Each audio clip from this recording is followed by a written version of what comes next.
Hello बच्चों, आप सभी लोगों का लक्ष्य केमिस्ट्री क्लासेस के यूट्यूब चैनल पर एक बार फिर से वेलकम है। तो आज हम लोग इस वीडियो लेक्चर में एक नया टॉपिक डिस्कस करेंगे पी ब्लॉक का, जिसमें हम नाइट्रिक अम्ल या नाइट्रिक एसिड के बारे में बेसिकली देखेंगे।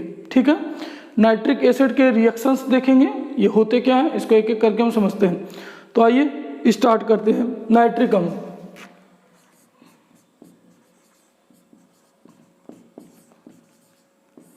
नाइट्रिक अम्ल, इसका फॉर्मूला होता है EHNO3। इसी को आप इंग्लिश में बोलते हो नाइट्रिक एसिड, या इसी को आप कहते हो नाइट्रिक एसिड। ठीक है, अब देखिए जो नाइट्रोजन होते हैं, नाइट्रोजन ढेर सारे ऑक्सो एसिड्स बनाते हैं। ठीक है, नाइट्रोजन क्या करते हैं, ढेर सारे ऑक्सो एसिड्स बनाते हैं। फॉर एग्जांपल हाइपोनाइट्रस अम्ल, फॉर एग्जांपल हाइपोनाइट्रस अम्ल,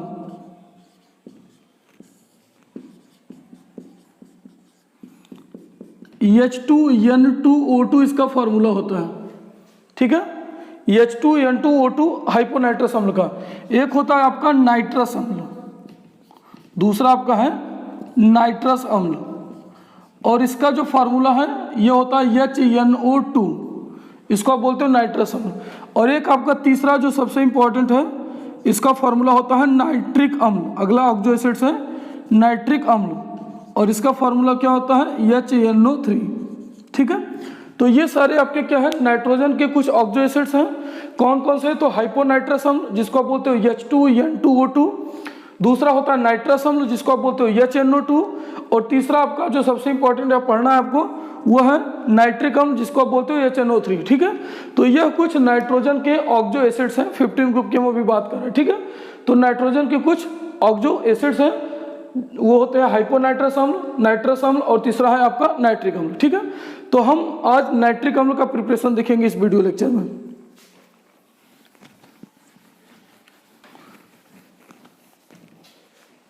तो देखिए, नाइट्रिक अम्ल की बात करते हैं तो नाइट्रिक अम्ल सबसे पहले प्रयोगशाला विधि इसकी क्या है, या लेबोरेटरी मेथड करते हैं इसका, तो बोलोगे आप प्रयोगशाला विधि।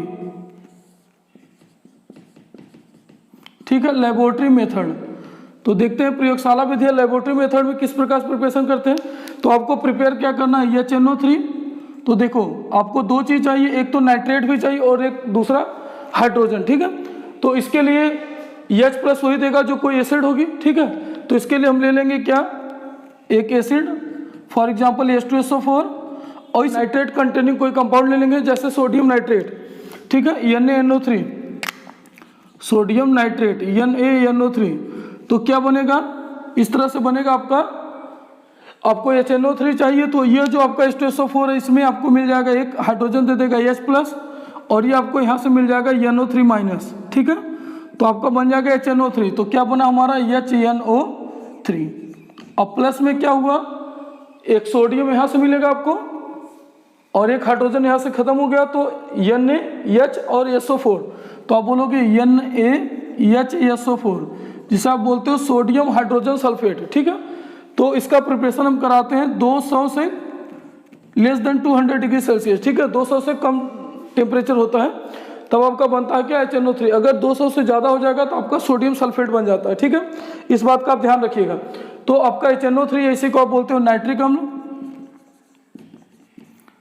नाइट्रिक अम्ल।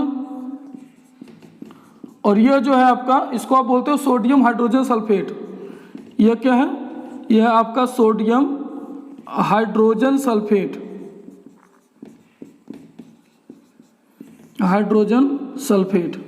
ठीक है, तो इस तरह से हमारा क्या बन गया, नाइट्रिक अम्ल या HNO3 का प्रिपरेशन हुआ। यह हमारा था प्रयोगशाला मेथड। ठीक है, अब हम इसके बाद देखेंगे इंडस्ट्रियल स्केल या व्यापक स्तर पर किस प्रकार से प्रिपरेशन करते हैं। तो नेक्स्ट है हमारा इंडस्ट्रियल स्केल पे। ठीक है, तो इंडस्ट्रियल स्केल पे किस तरह से प्रिपरेशन होता है इसका,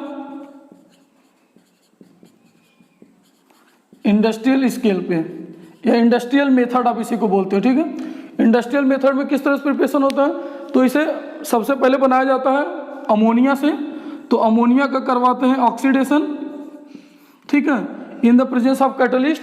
और ये कैटलिस्ट जो होता है आपके पास प्लेटिनम या आप लिख सकते हो रोडमियम, ठीक है, एक्चुअली में जाली होती है इसकी, ठीक है, और इसको करा देते हैं 500 केल्विन ताप पर और प्रेशर पे रिएक्शन को कराते हैं, ठीक है। तो क्या होता है, ये आपका बनेगा क्या, इसका ऑक्सीडेशन हो जाएगा तो NO और प्लस में क्या H2O, ठीक है। इसे आप बोलते हो क्या, नाइट्रिक ऑक्साइड। N2O को नाइट्रस ऑक्साइड बोलते हो, NO को आप बोलते हो नाइट्रिक ऑक्साइड, नाइट्रिक ऑक्साइड।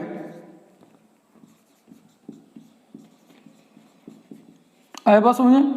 अब देखिए ये जो आपका नाइट्रिक ऑक्साइड है फिर से ऑक्सीजन के साथ ये जुड़ता है सेकंड स्टेप में, ये रिवर्सिबल रिएक्शन होगा और आपका बनेगा क्या, NO2 नाइट्रोजन डाइऑक्साइड, ठीक है। फिर इससे क्या करेंगे, यह जो नाइट्रोजन डाइऑक्साइड है NO2, यह आपका जल के साथ अभिक्रिया करेगा और जल के साथ अभिक्रिया करके क्या बनाएगा आपका HNO3 जिसे आप बोलते हो नाइट्रिक अम्ल, और साथ में आपको मिलेगा NO जिसे आप बोलते हो नाइट्रिक ऑक्साइड। इसे आप क्या बोलते हो, तो यह है आपका नाइट्रिक ऑक्साइड। और साथ में क्या बना, जो हमें बनाना था, तो यह है आपका नाइट्रिक अम्ल। यह क्या है बच्चों, तो आप बोलोगे नाइट्रिक अम्ल, ठीक है। आए बात समझिए। तो हमने क्या क्या बोला कि इंडस्ट्रियल स्केल पे नाइट्रिक अम्ल को बनाने के लिए सबसे पहले आप क्या करते हो, अमोनिया का ऑक्सीडेशन करवाते हो, ठीक है, in the presence of catalyst. और यह जो आपका प्रेशर इसके लिए 500 केल्विन टेम्परेचर और 9 बार होना चाहिए इसके लिए प्रेशर, ठीक है, 500 केल्विन टेम्परेचर और 9 बार प्रेशर। तो यह बनेगा आपका नाइट्रिक ऑक्साइड और साथ में वाटर कंबाइन करता है फिर से ऑक्सीजन के साथ, और उसके बाद ये आपका बनाता है नाइट्रोजन डाइऑक्साइड NO2, ठीक है। फिर ये NO2 फिर से जल के साथ अभिक्रिया करके आपका नाइट्रिक अम्ल तथा नाइट्रिक ऑक्साइड बनाता है। तो इस तरह से हमारा नाइट्रिक अम्ल का प्रिपरेशन होता है। इस तरह से आपका 68% तक नाइट्रिक अम्ल प्राप्त होता है।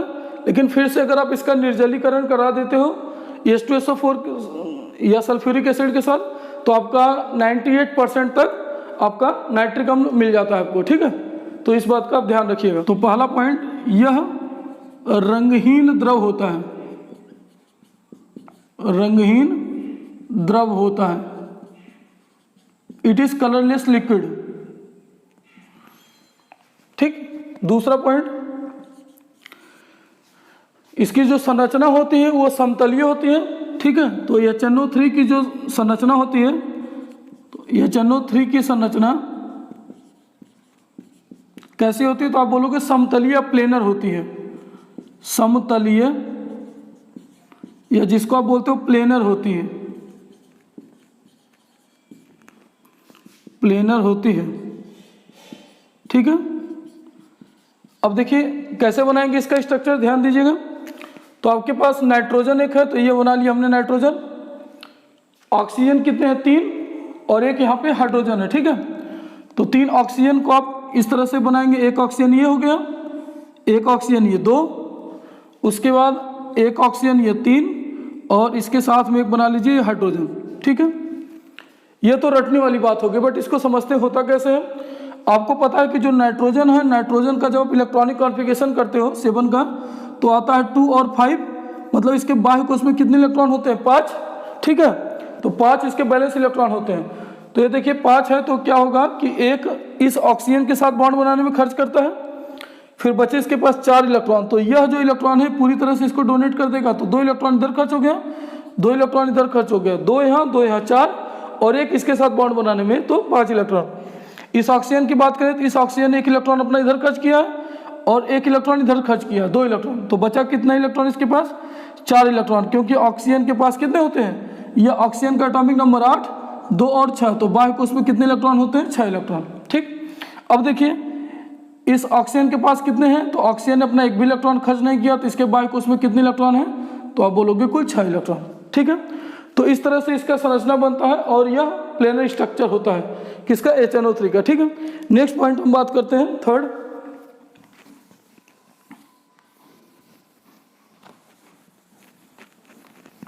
नेक्स्ट जो HNO3 होता है, HNO3 एक प्रबल अम्ल होता है। थर्ड पॉइंट है HNO3 या नाइट्रिक अम्ल एक प्रबल अम्ल होता है। क्या होता है? तो एक प्रबल अम्ल होता है। ठीक है, कंसंट्रेट नाइट्रिक एसिड क्या होता है? एक प्रबल अम्ल होता है। अब देखिए, जो आपका प्रबल अम्ल किसको आप बोलोगे? तो अम्ल वो होता है जो H+ को क्या करता है? डोनेट करता है। तो अगर इसका अभिक्रिया, इस HNO3 का अभिक्रिया अगर हम किसके साथ करवाएं? जल के साथ करवाएं, तो आपको पता है कि क्या होगा? यह एक हाइड्रोजन अपना देगा तो NO3- और यह लेगा तो H3O+, तो यह बनाएगा H3O+ हाइड्रोनियम आयन और प्लस में क्या? NO3- nitrate ion. ठीक है, तो इस तरह से बोलते हैं कि HNO3 क्या होता है? एक प्रबल अम्ल होता है। नेक्स्ट पॉइंट देखते हैं, चौथा। ठीक है, यह प्रबल ऑक्सीकारक की तरह काम करता है। कौन? आपका HNO3। ठीक है, ये इसका नेचर होता है। तो आप बोलोगे HNO3 प्रबल ऑक्सीकारक, ये ऑक्सीडाइजिंग एजेंट जिसको आप बोलते हो, प्रबल ऑक्सीकारक होता है। ठीक है, कैसा होता है? प्रबल ऑक्सीकारक। और प्रबल ऑक्सीकारक मतलब है कि ये क्या कर सकता है? दूसरे मेटल्स को भी ये ऑक्सीडाइज कर सकता है। ठीक है, उसका ऑक्सीकरण कर सकता है। ठीक, कौन? आपका HNO3। तो यह लगभग सभी धातुओं के साथ क्या करता है? आपका अभिक्रिया करता है। बट कुछ ऐसे भी उत्कृष्ट धातु हैं, जैसे आपके गोल्ड हो गए या प्लेटिनम हो गया, उनके साथ ये अभिक्रिया नहीं करती है। ठीक है, उनके साथ ये अभिक्रिया नहीं करती। किसकी बात मैं कर रहा हूँ? तो आपके जो उत्कृष्ट मेटल होते हैं, नोबल मेटल, जैसे आपका हो गया प्लेटिनम तथा गोल्ड। ठीक है, किसी मेटल के साथ HNO3 अगर अभिक्रिया करता है तो यह कौन सा प्रोडक्ट बनाएगा? यह इस बात पे भी डिपेंड करता है कि उसका नेचर कैसा है। ठीक है, टेम्परेचर क्या है, तो इस बात का ध्यान दीजिएगा। जैसे अगर मान लीजिए मैं यहाँ पर रिएक्शन लिखता हूँ, एक मिनट समझिए। अगर मैं HNO3 का रिएक्शन करवाऊँ कॉपर के साथ, किसके साथ? कॉपर के साथ, और इस HNO3 को मैं यहाँ पे डाइल्यूट ले लूँ, डाइल्यूट का मतलब है यहाँ पे तनु ले लूँ। ठीक है, तो यह क्या हो जाएगा? यह आपका जो कॉपर है इसके साथ अभिक्रिया करके कॉपर नाइट्रेट बना लेगा, कॉपर नाइट्रेट, और प्लस में आपका NO नाइट्रिक ऑक्साइड जिसको आप बोलते हो, तथा साथ में क्या होगा? H2O। ठीक है, अब देखिए दूसरी बात मैं क्या करूं, अगर इसी कॉपर का रिएक्शन HNO3 से तो कराऊं, बट ये मैं कैसा ले लूं? कंसंट्रेट। ठीक है, तो यहां पे जो प्रोडक्ट बनेगा वह क्या होगा? वह भी कॉपर नाइट्रेट होगा, प्लस यहां पे क्या होगा? यह जो NO था यह बनेगा NO2, और साथ में क्या बनेगा? H2O, जिसे आप बोलते हो नाइट्रोजन डाइऑक्साइड। NO2 क्या बोलते हो? Nitrogen dioxide. ठीक है, तो यह किस बात पे डिपेंड कर रहा है कि इसका नेचर कैसा है। दूसरा चीज, अगर मैं इसी का जिंक के साथ अभिक्रिया करा दूं, जिंक का नाइट्रिक अम्ल के साथ बोले तो HNO3 के साथ, और इसको अगर मैं ले लूं डाइल्यूट, ठीक है, तो यह आपका क्या करेगा? बना लेगा जिंक नाइट्रेट। तो आप लिखोगे ZnNO3 का क्या? होल ट्वाइस, और प्लस में यहाँ पे मिलेगा आपको N2O डाई नाइट्रोजन मोनोऑक्साइड, और साथ में क्या? Water molecule. इसको रिएक्शन को आप बैलेंस कर सकते हो। ठीक है, मैं बहुत ज़्यादा कॉम्प्लेक्स नहीं बनाना चाह रहा हूँ, इसीलिए मैं इजीली समझा रहा हूँ। देखिए, फिर अगर मैं इसी जिंक का रिएक्शन HNO3 से करवाऊँ, बट ये कैसा हो? आपका कंसनट्रेट हो। ठीक, तो आपका क्या बनाएगा? ये जो प्रोडक्ट बनेगा वो जिंक नाइट्रेट बनेगा। तो आप लिखोगे ZnNO3 का होल ट्वाइस, और प्लस में ये जो N2O था यहाँ पे आपका हो जाएगा NO2, और साथ में क्या हो जाएगा? H2O। तो आपने क्या देखा कि जो हमारा प्रोडक्ट बन रहा है यह किस पे डिपेंड करता है? यह इस बात पे डिपेंड करता है कि उसका नेचर कैसा है। ठीक है, तो नेचर अगर डिफरेंट है तो प्रोडक्ट भी क्या हो जाएगा? डिफरेंट बनेगा। नेक्स्ट पॉइंट देखते हैं।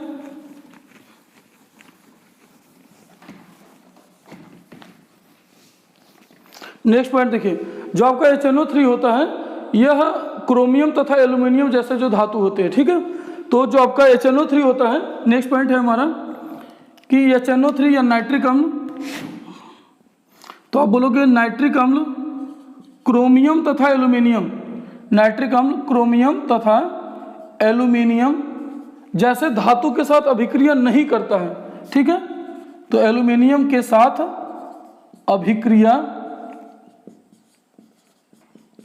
अभिक्रिया नहीं करता है, नहीं करता है, क्योंकि धातु की सतह पर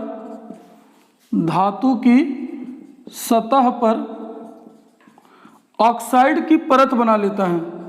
क्या करता है, जो ऑक्साइड्स होते हैं तो ऑक्साइड की एक लेयर बना लेता है, ठीक है, तो ऑक्साइड की परत बना लेता है।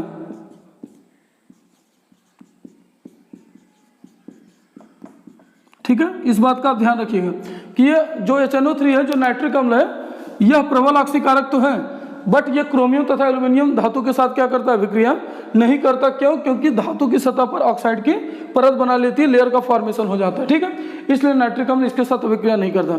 नेक्स्ट हमारा जो पॉइंट है, नेक्स्ट पॉइंट होगा कि HNO3 जो अधातु होते हैं, अधातु को भी ऑक्सीकृत कर सकता है। ठीक है, HNO3 इतना प्रबल ऑक्सीकारक है कि यह अधातु को भी क्या कर सकता है, आपका उसे ऑक्सीकृत कर सकता है। ठीक है, तो हम बोलेंगे HNO, नेक्स्ट पॉइंट है HNO3